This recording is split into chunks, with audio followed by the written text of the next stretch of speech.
que yo he tenido aquí. Su gracia siempre me libró y me guiará feliz. Y cuando en Sión por siglos mil, brillando este cual sol, yo cantaré por siempre allí su amor que me salvó. Hay que compartir la palabra de Dios, hay que disfrutar la palabra de vida en Jesucristo.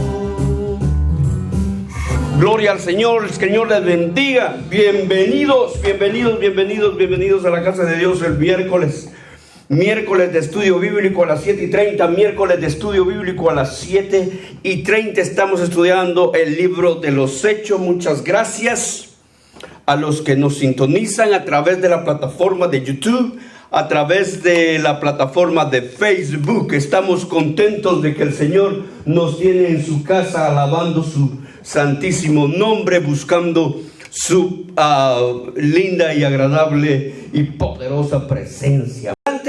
Abra conmigo la Biblia en el libro de Hechos. El libro de Hechos en el capítulo 2. Vamos a irnos del 37 al 40. Libro de Hechos en el capítulo 2. Vamos a irnos del 37 al 40. Recuerde que estamos estudiando en el capítulo 2 el primer sermón de Pedro. Teníamos un bosquejo que seguir. Y en el bosquejo de este sermón de Pedro encontramos primero la introducción que hace el apóstol. Enseguida tenemos la referencia que hace el apóstol a Jesucristo en la vida, ministerio y resurrección, muerte y resurrección. Y ahora tenemos la parte de la conclusión de este sermón. Y en el próximo miércoles vamos a estar terminando con el capítulo 2 del libro de Hechos. Vayamos entonces a Hechos capítulo 2, versículo 37 al 40. Y dice así la palabra del Señor. Si nos ponemos de pie para leerla, vamos a mirar qué escribió nuestro hermano Lucas. Dice pues: al oír esto se compungieron de corazón y dijeron a Pedro y a los otros apóstoles: varones hermanos, ¿qué haremos? Pedro les dijo: arrepentíos y bautícese cada uno de vosotros en el nombre de Jesucristo para perdón de los pecados y recibiréis el don del Espíritu Santo. Porque para vosotros es la promesa, y para vuestros hijos y para todos los que están lejos, para cuantos el Señor nuestro Dios llamare. Y en otras muchas palabras testificaba y les exhortaba, diciendo: sed salvos de esta perversa generación. Así que los que recibieron su palabra fueron bautizados, y se añadieron aquel día como 3,000 personas. Y perseveraban en la doctrina de los apóstoles, en la comunión unos con otros, y en el partimiento del pan, y en las oraciones. Amén. Dios bendiga su palabra. Señor, te damos gracias por ella. Esperamos que tu Espíritu Santo nos guíe hacia toda verdad y en todo entendimiento. Bendito seas. Gracias por estar con nosotros. Quédate hasta el final, Señor. Sigue con nosotros siempre. Instruye a cada uno de nuestros corazones a seguir adelante, siguiéndote. En el nombre de Jesús. Amén. Nos vemos hasta el 42. Pero bien, hermano, estamos entonces recorriendo el discurso de Pedro desde las profecías en el Antiguo Testamento sobre el Mesías hasta la vida de Jesús. Vemos que Pedro hace una enfática referencia sobre la muerte del inocente Jesús de Nazaret. Y ahora se dispone a concluir con el discurso frente a la multitud reunida en torno al aposento alto, llegándose al final del día de Pentecostés. El sermón de Pedro, hermanos, tenía como finalidad convencer a los oyentes de su condición de pecadores y de la necesidad de salvación para tanto israelitas como para todos los gentiles. La Biblia compara la predicación de la palabra de Dios, hermanos, como la lluvia que al caer en tierra produce tanto hierba provechosa como hierba mala. Asimismo dice la palabra de Dios es igual, que va a producir tanto fe como va a producir incredulidad en los oyentes. Pero siempre habrá una indiscutible reacción en el oyente. Y esta reacción que la palabra de Dios provoca es básicamente en lo que vamos a versar el final de este discurso del apóstol Pedro. Vamos a irnos rapidito al versículo 37 para empezar a desglosar aquellas cosas importantes que nos harán entender las palabras de Pedro. En primer lugar encontramos cuando dice al oír esto. ¿Al oír qué? Hace referencia en otras palabras al versículo 36. Al oír lo que les acabo de decir, si vemos el 36, dice que a este Jesús a quien vosotros crucificasteis, Dios le ha hecho Señor y Cristo. Al oír esto, al oír todo lo que les he dicho de lo que es el verdadero mensaje del Evangelio, lo que es la verdadera propósito de Jesús de morir en la cruz del Calvario, entonces ellos reaccionaron. Y esto es una cosa muy interesante de notar cuando dice que al oír esto se compungieron de corazón. Es decir, profundamente conmovidos, hermanos. En otras palabras, en nuestras palabras, sería algo así como se les partió el corazón.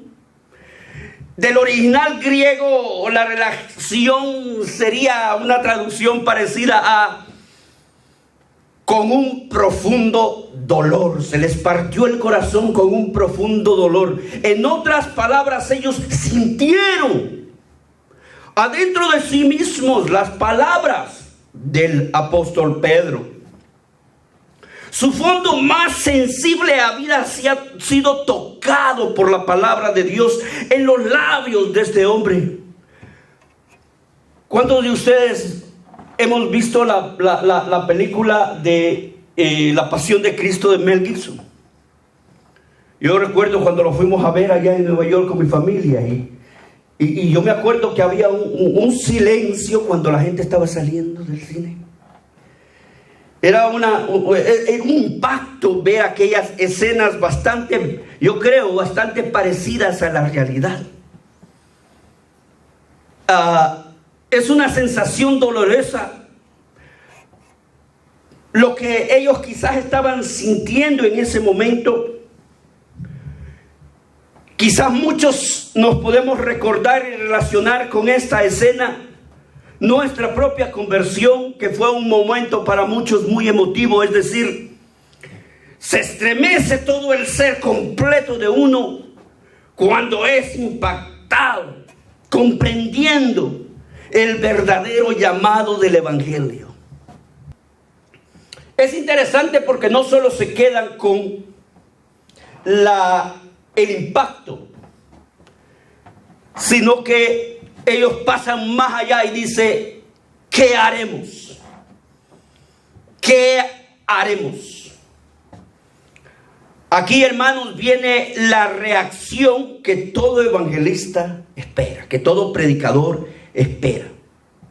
Al acercarnos o al enfrentarnos con la palabra de Dios, este sentimiento de culpabilidad requería una reacción y no era para menos, porque por culpa del pecado estaban estos hombres y estábamos todos siendo acusados del crimen, del asesinato de un inocente, Jesús de Nazaret, el Hijo de Dios.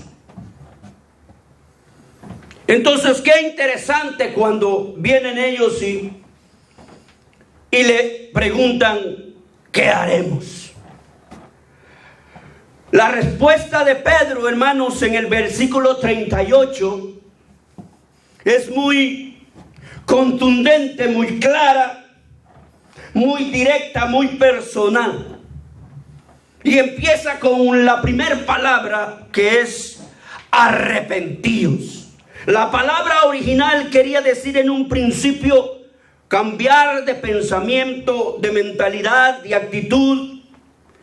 Es decir, un giro de 360 grados. Es decir, reiniciarse en una nueva dirección a la que se está conduciendo. Muchas veces al oír el mensaje nos damos cuenta de cuán equivocados estamos. No muchas veces, tendríamos que darnos cuenta de cuán equivocados estamos en cuanto a nuestra idea de Dios, en cuanto a nuestra idea del pecado, en cuanto a la idea de nosotros mismos, de nuestra condición de vida. Y al darnos cuenta, nosotros podemos revalorizar, evaluarnos y por lo tanto reaccionar con un cambio, que muchas veces es un cambio drástico, porque lo necesita el nivel al que ha llegado muchas veces nuestra existencia. Para empezar, hermanos, hay un detalle ahí que no debemos pasar por alto respecto a lo que estamos hablando. Para empezar, miremos el notable cambio de la actitud de la gente hacia los discípulos. Acababan hace unos versículos atrás de tratar despectivamente a estos hombres como unos galileos, simples o ignorantes. Recuerda lo que estudiamos hace un par de miércoles. Y ahora vea el versículo 37, donde los llaman varones hermanos. Ha cambiado algo aquí. Hay una nueva apreciación e incluso hay una apreciación un poco más respetuosa. Vamos entrando en una verdad, en una enseñanza de este pasaje, y vamos aprendiendo que el mensaje de la cruz, hermanos, provoca un cambio en el corazón que se abre al evangelio. Pero también, hermanos, de parte como mensajeros, nos da como mensajeros un valor diferente para poder ser portadores de un mensaje tan valioso. Continúa el versículo 38 con la siguiente frase, muy importante, como Pablo les amonestó en respuesta a la pregunta de ellos. En el nuevo, la palabra es bautícese. Arrepiéntanse y bautícense. En el Nuevo Testamento la palabra bautismo, inmersión, quiere decir inmersión completa en agua, no rociadito. Ya saben a lo que me refiero. Sino inmersión en agua. Esto es lo que practicamos los cristianos, la inmersión en agua. Pedro lo une, la idea del bautismo lo une a la idea del arrepentimiento. Una idea completa, que significa un cambio radical de vida. Si lo ponemos entonces como la idea completa que digo, sería la sepultura de la vida vieja y el inicio de una vida nueva en la fe en Jesucristo. Para la iglesia primitiva, oiga esto, hermano, para entender este pasaje, no había separación entre realidad y ritual. Para ellos los rituales eran parte de su vida cotidiana. Era parte de su día a día, de su mover. Así que venir a Cristo y ser bautizados eran cosas complementarias. Era prácticamente una sola idea, como lo estamos expresando. El acto del bautismo en agua representa el cambio entonces de la culpa y la conciencia del pecado por el reconocimiento de la limpieza del pecado, gracias a la muerte de ese Cristo a quien Pedro se los está presentando. Y gracias a una nueva conciencia de la presencia de Dios que conducirá al crecimiento de ese nuevo bebé, de ese nuevo nacimiento espiritual. Seguimos con el versículo 38 y encontramos otra frase cuando dice: y bautícese cada uno de vosotros. Cada uno de vosotros nos puede denotar un llamado singular, personal. El llamado a la salvación es un llamado dirigido a ti específicamente, a cada persona en particular, que por iniciativa propia aceptará o rechazará. Es algo entre tú y Dios, y nadie puede interferir.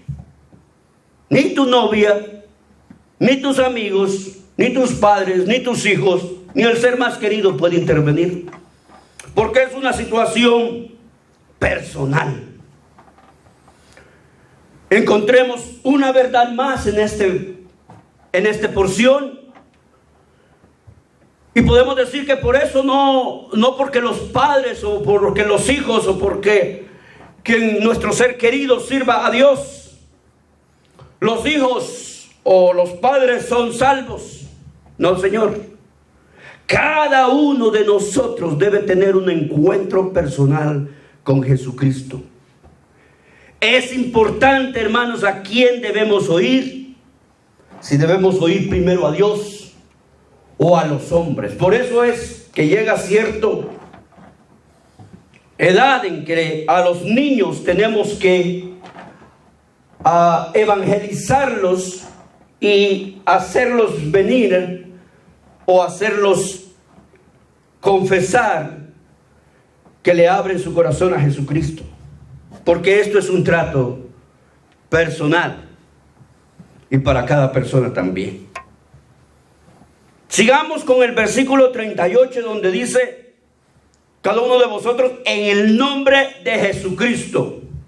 Hermano, Pedro aquí está recalcando que se debe a ellos, principalmente porque eran israelitas y porque no concebían quién era Jesús de Nazaret. Les está recalcando que debían renunciar a toda creencia equivocada, ya sea religiosa, social, lo que fuera, que se tenía acerca del personaje de Jesús. Y debían entonces creerle ahora y recibirlo en su corazón como el Cristo, como el Mesías.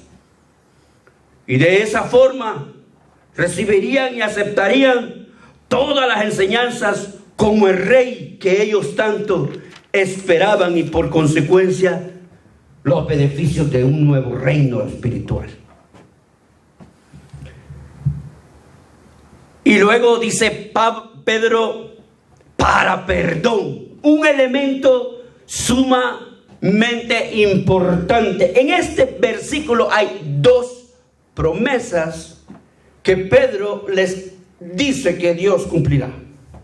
Y la primera de ellas es precisamente el perdón. Pedro les está asegurando que van a ser perdonados a todo aquel que cree en Jesucristo. El Señor les perdonará, les está diciendo, aún ese pecado de haberlo matado y crucificado en la cruz del Calvario.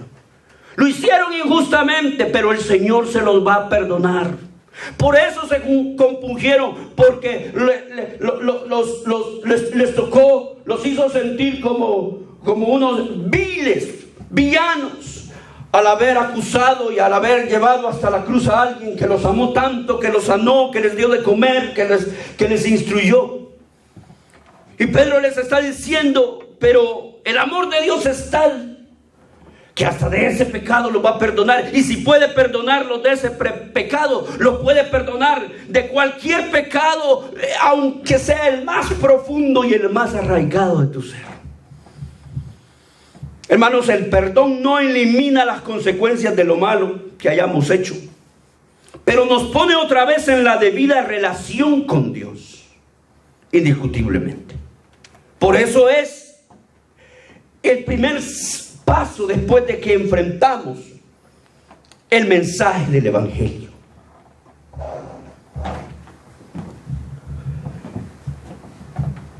Siguiendo con el versículo 38, encontramos cuando dice: recibiréis perdón de los pecados, y luego dice: y recibiréis el don del Espíritu Santo.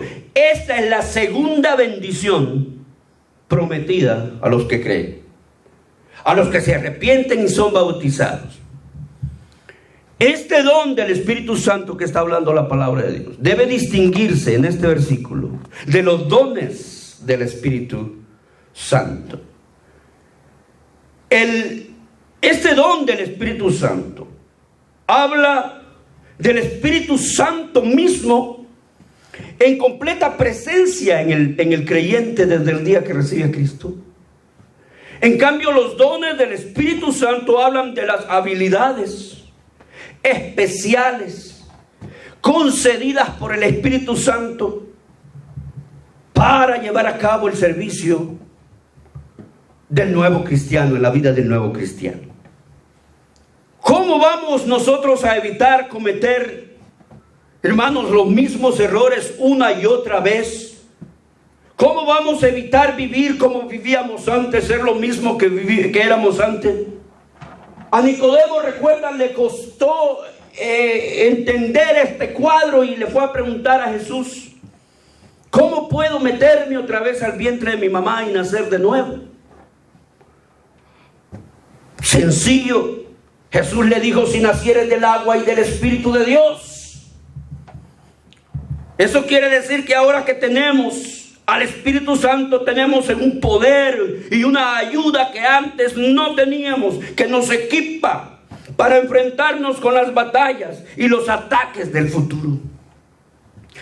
No me pierda la secuencia de lo que estamos hablando. ¿Y cómo va este proceso del que Pedro les está hablando? En el momento en que se arrepiente un ser humano, el Espíritu Santo viene a él, viene a usted para llenarlo del poder para vencer el pecado. Y como dijimos, aún el pecado más arraigado en su corazón.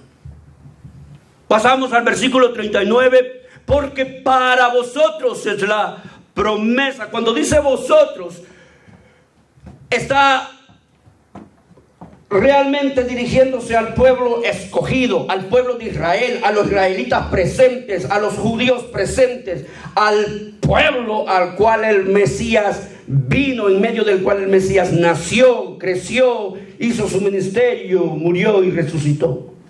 A los israelitas, a vosotros, como el pueblo escogido, a ellos precisamente, a quienes se les había prometido un rey de paz según las profecías, un reinado eterno, un reinado de justicia, a quienes a través de las profecías de sus escrituras se les había prometido una redención total y verdadera. A vosotros. Y ahora dice: y para vuestros hijos. También israelitas. Y aquí toca la diáspora, hermano. O sea, los hijos que no solo nacerán en esa tierra, sino en tierras lejanas, pero que pertenecerán a este linaje del pueblo escogido de Dios. Y sigue diciendo: y para los que están lejos. Esto es importantísimo, creo yo, que no lo pasemos por alto, porque Pedro está haciendo aquí una clara proyección hacia los gentiles, hacia nosotros.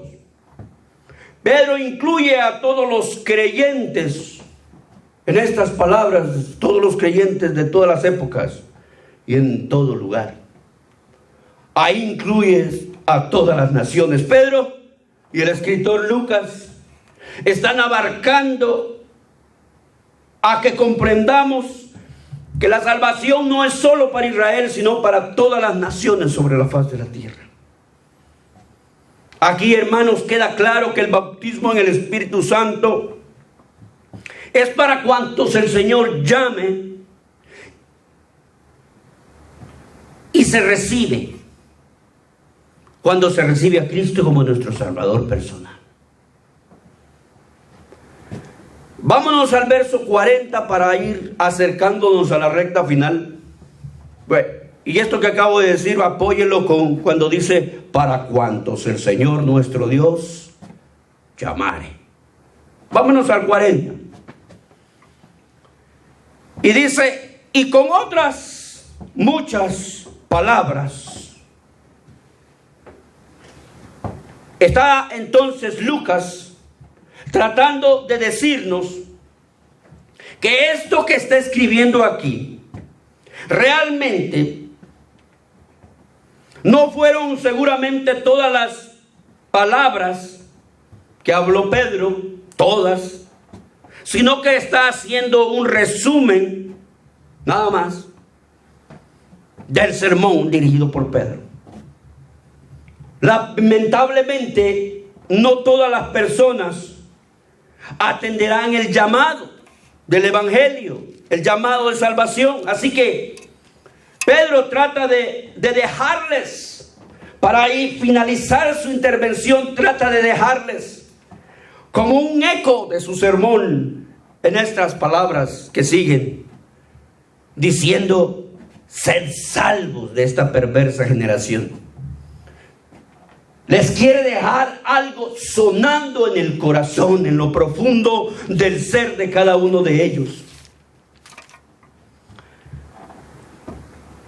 Hermano, ¿se ha preguntado usted por qué los predicadores, evangelistas, por qué cada vez que tomamos un púlpito cristiano o en cualquier parte que estamos predicando el evangelio de Dios, siempre estamos conduciendo a los oyentes a la invitación a recibir a Cristo? Pedro precisamente en este mensaje es un vivo ejemplo. No concluyó dando una cátedra de Antiguo Testamento, no concluyó dando palabras bonitas, traducciones bonitas, sino que perseguía un objetivo y era sembrar la palabra de Dios, como dijimos al principio, en el corazón del oyente, para que se llevara a cabo una acción-reacción de levantarse espiritualmente de la muerte por el pecado y pasar de muerte a vida, como dice la palabra de Dios. Por eso nosotros también lo hacemos. Por este mismo ejemplo es que nosotros lo hacemos. Porque el mensaje del evangelio del reino que predicamos tiene como objetivo, hermanos, alcanzar la salvación y la vida eterna para todo aquel que cree, como dice la palabra, al judío primeramente y después a todos sobre la faz de la tierra. Gloria al Señor.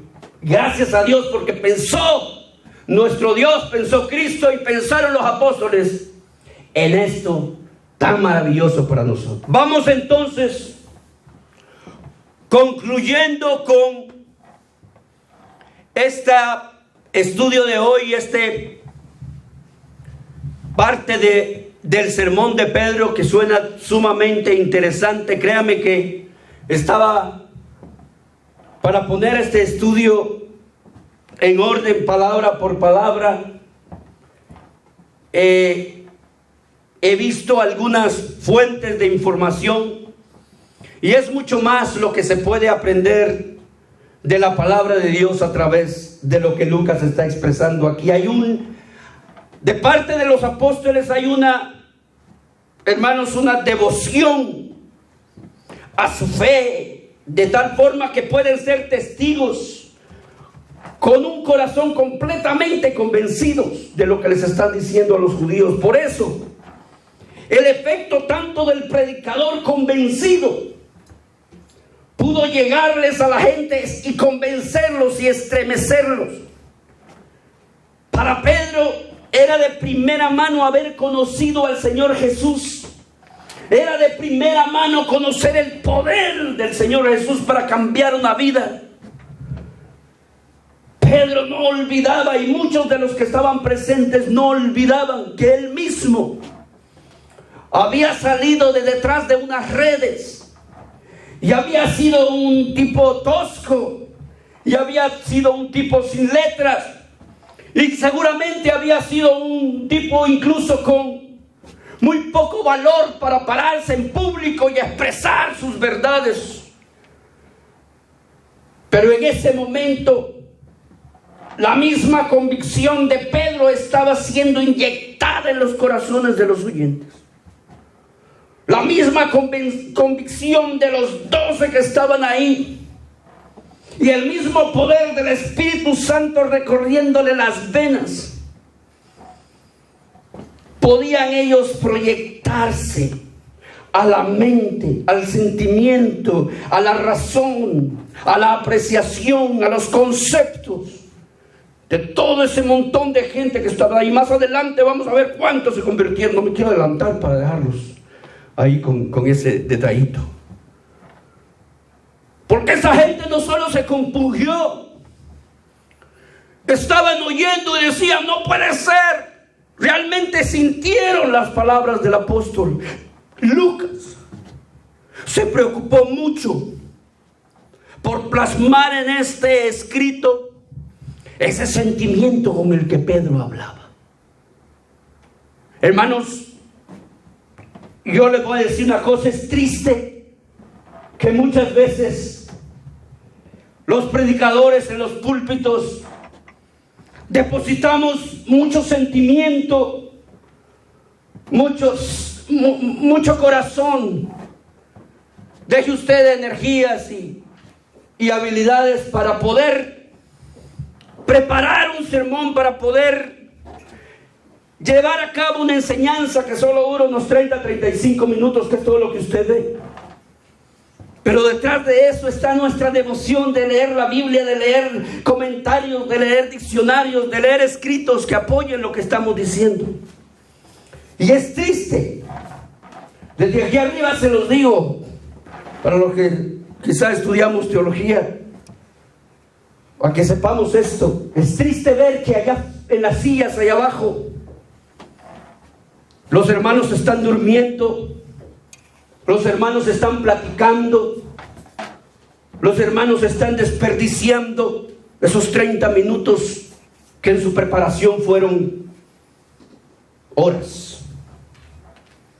Pedro aquí está desbordándose hacia la gente y haciendo que todos mediten en el sacrificio tan inmenso y maravilloso que significaba la muerte de Jesús en el Calvario. No era un, sino era el Mesías. Vamos a concluir. No olvide las palabras: arrepiéntase y bautícese. No olvide las palabras, no olvide las promesas, 2 promesas en este pasaje, que son el perdón y el don del Espíritu Santo. Y no olvide que usted está incluido en los planes de Dios para su nuevo reino de paz, de amor y de vida eterna. Y por supuesto dejo un consejo. Si quiere ser predicador de la palabra bendita de Dios y no predicas el arrepentimiento y no llamas al arrepentimiento, querido hermano, vuelve a estudiar teología. Vamos a orar, vamos a pedirle las personas que nos oyen, como los que están presentes y desean recibir a Cristo como Señor y Salvador personal.